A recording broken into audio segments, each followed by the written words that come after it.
반갑습니다. 오늘도 지난 시간 이어서 드레드노트 중에서 HMS 드레드노트에 대해서 한번 이야기를 들려드리겠습니다. 그 HMS 드레드노트는 1906년에 취약한 영국의 전함이죠. 1905년에 착공을 해가지고 현대에 들어서 전함으로 불리는 전투함의 원조이며, 또한 드레드노트의 그 명시의 어원 노크빌 명칭은 일본이 드레드노트를 드레도노토라고 부르거나 앞글자만 따서 도급으로 부르는데, 일본에서는 해당 발음이 나오는 한자 중에 하나인 그 도를 붙여서 만든 것입니다. 그러면은 제원은 한번 간단히 볼까요? 제원은 배수량은 18,420톤이고요. 전장은 161m, 전폭 25m, 홀스 7.9m, 기관은 사축 추진에 22,500마력을 가지고 있었습니다. 그리고 항속거리는 10노트로 6,620해리를 갈 수 있고 18.4노트로 4,910해리를 갈 수 있다는 아주 참 놀라운 능력을 가지고 있죠. 승무원은 대략 한 695명에서 773명까지 탑승을 했다고 합니다. 그 무장을 보면은 12인치 304.8mm짜리 마크 10 함포 2연장 포탑 5기 12파운드 마크 1 단장 속사포 27문을 딱 가지고 있었어요. 그리고 그 장갑으로는 현측 장갑 벨트에서 4에서 11인치 정도 됐고요. 갑판은 한 3인치 정도 됐다네요. 상당히 두껍네요. 75mm 정도. 주요 포탑 및 지휘탑은 한 11인치 정도, 280mm로 상당히 두껍게 이렇게 무장으로 되어 있었습니다. 그 전에 말씀한 것 같이 드레드라는 뜻은 공포나 두려움을 나타낸다는 거고, 노트는 없다는 뜻입니다. 그 두 단어를 합쳐서 드레드 노트고요. 그 아무것도 두려워 말라는 그런 뜻입니다. 그 이후로 이제 매우 크다라는 의미도 사용하기도 했죠. 사실 드레드 노트라는 이름이 붙은 배는 이 전함이 처음은 아니고 17세기에 이미 상급 전열함으로 쓰이기 시작했다고 합니다. 그리고 본 항목의 드레드 노트는 한 6대 정도 되겠네요. 6대 드레드노트라고 보면 될 것 같아요. 그리고 7대 드레드노트는 영국 최초의 원자력 잠수함 한 명으로 이제 붙여집니다. 미국이나 프랑스 등도 이제 범선 시절부터 이제 쓰던 배 이름을 이제 최신 구축함이나 항공모함에 이제 물려받는 경우가 종종 있어요. 그럼 기본적으로 이 배에 요구되었던 것은 크게 세 가지 정도 될 겁니다.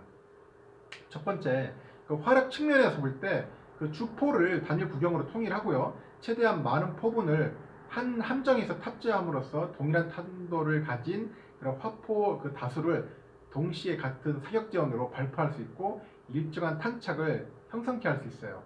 그러다 보니까 이제 명중률이 이제 극도로 떨어질 수밖에 없는 그런 곡사를 통해서 가능한 원거리에서부터 명중탄을 내는 것을 기본 목표로 하고 있겠죠. 이를 위해 이제 부포 같은 것들을 이제 폐지하고, 그렇게 이제 얻은 여유, 부력 및 공간으로 이제 주포의 그 문수를 최대한 늘린 것이죠. 그 두 번째로는 이와 같이 이제 화력의 우위를 기본으로 하고 있기 때문에 그 자함이 그 상정한 표준적인 교전거리 내에서는 적어도 자기 자신의 그 화력에 대해서 확실한 그런 방어력을 확보를 할 수 있어요. 그러다 보니까 이제 절대적인 생존성을 이제 확보를 할 수 있겠죠. 세 번째, 이제 마지막으로 증기 터빈을 주 동력으로 이제 탑재를 했어요. 그러다 보니까 충분한 고속 성능을 확보를 할 수 있고요.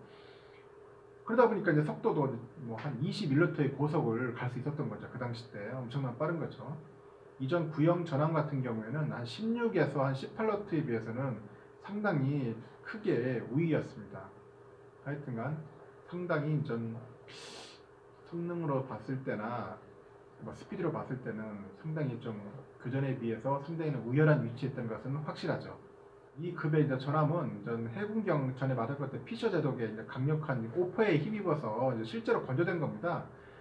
최초 기대대로 이제 등장과 동시에 전 드레드노트급의 그런 전함과 그 당시 표준함이라고 불리던 전함 전체를 일시에 이제 확실히 태물로 이제 만들어버린 거예요. 이 HMS 드레드노트의 등장으로 인해서. 그래서 이후에 전함 경쟁은 바로 이 드레드노트의 컨셉을 잘 이어받아 가지고 드레드노트형의 전함의 보유 척수에서 벌어지기 시작하겠죠. 척수로 최종적으로는 1차 세계대전의 발발 배경 중 하나가 되기도 합니다.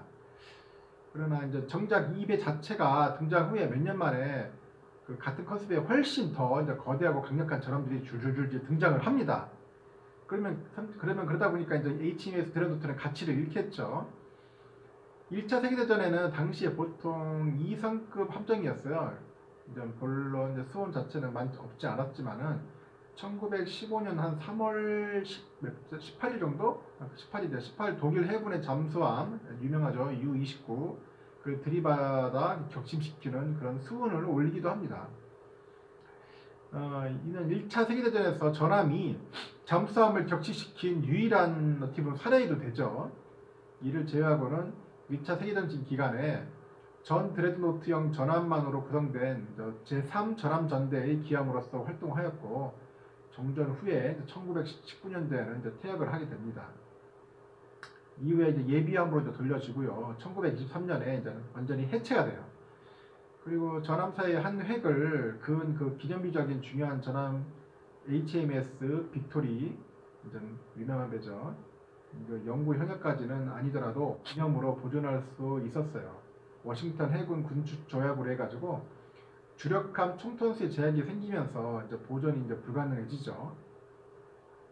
예전에 뭐 그 미국의 유명한 채널 있죠. 그 디스커버리에서도 이제 뽑은 최고의 10대 군함에도 뭐 들지 못했다고 합니다.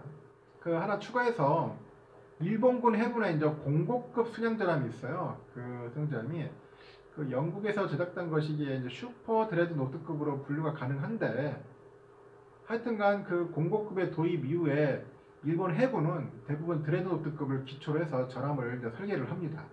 그리고 일본 전함 그 테크트리의 최상부 야마토함이죠. 야마토급 전함 역시 이 영향을 받고 이제 점점점 한 전함이 이제 커지게 되는 기가 되죠.